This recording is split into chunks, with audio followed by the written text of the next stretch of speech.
बिस्मिल्लाहिर्रहमानिर्रहीम। अस्सलाम वालेकुम एवरीवन, कैसे हैं आप सब। आज मैं आपके लिए एज़ यूजुअल बहुत यमी डिश लेकर आई हूँ, गजरेला खीर। बहुत ज़बरदस्त बनती है इस विंटर के मौसम में। आजकल कैरेट्स का सीज़न है और आप इसे बनाएं और खाएं और बच्चों को खिलाएं। बहुत यूज़फुल हैं आइज़ के लिए। कैरेट्स बहुत ज़्यादा यूज़फुल होती हैं।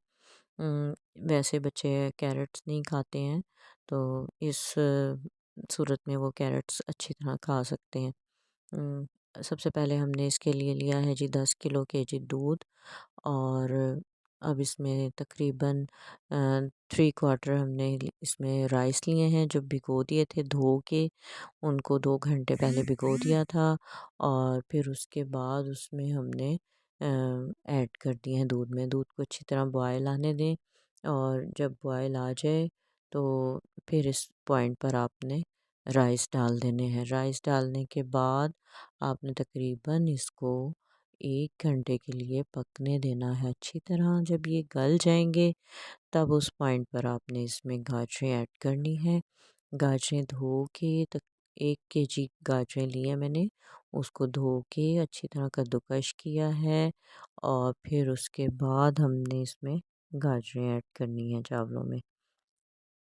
आपने बराबर चम्मच चलाते रहना है, इसको लगने नहीं देना।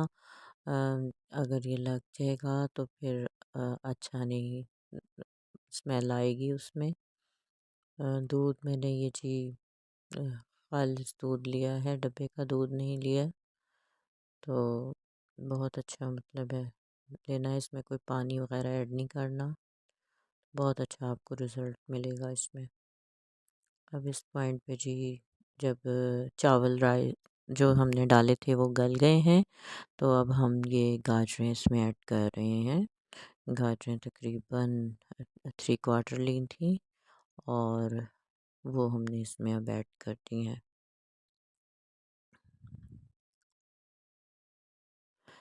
आपकी मर्ज़ी है, अगर आप गाजरें ज़्यादा लेना चाहें तो गाजरें ज़्यादा पसंद करते हैं तो आप ज़्यादा डाल सकते हैं, लेकिन मैंने थोड़े कम यूज़ की हैं, इसलिए कि बच्चे पसंद नहीं करते। खीर कहते हैं कि खीर खानी है, तो फिर वो गाजरों को ज़रा कम ही पसंद करते हैं।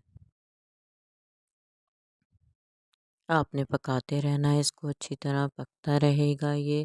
जितनी ज़्यादा ये पकेगा उतना ही ज़्यादा मज़ेदार बनेगा ये।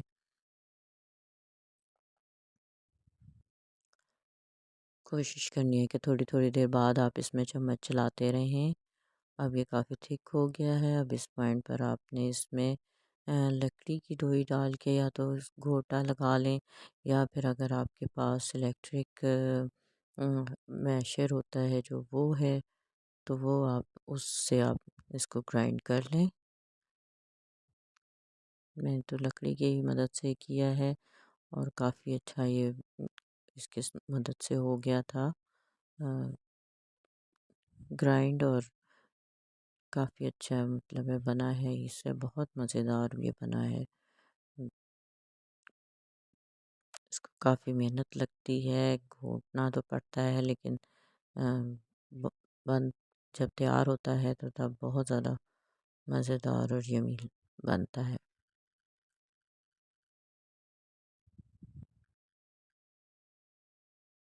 इसको जनाब जितना आप पकाएँगे उतना ही मज़े का बनेगा ये।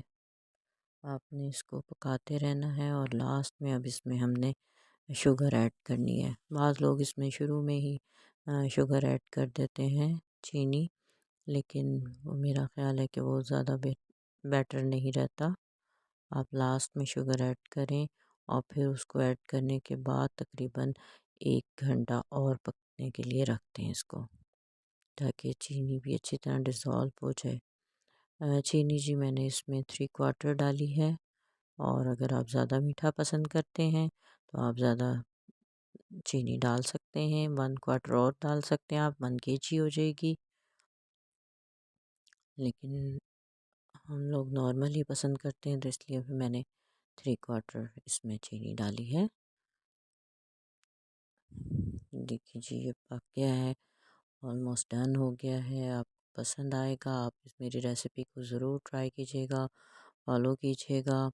रेसिपी पसंद आए तो लाइक कर दीजिएगा, जिन्होंने सब्सक्राइब नहीं किया वो सब्सक्राइब कर दें मेरा चैनल। और कमेंट्स में मुझे ज़रूर बताइएगा कि आपको कैसा लगा ये, और मेरी रेसिपीज़ को आप ट्राई कर रहे हैं, ज़रूर बताइएगा मुझे। अब और मज़ीद इसको हमने 1 घंटा बना के लिए पकाया है चीनी डालने के बाद।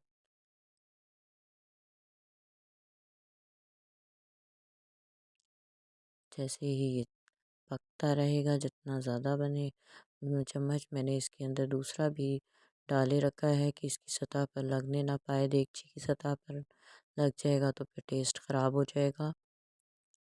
ये देखें जी, ये मैंने डिश आउट किए हैं और ये बहुत मज़े के बने हैं। आप बनाएं, खाएं, अपने बच्चों को खिलाएं और मुझे कमेंट्स में याद रखिएगा, मुझे दुआएं दीजिएगा। और थैंक यू, टेक केयर, अल्लाह हाफिज़।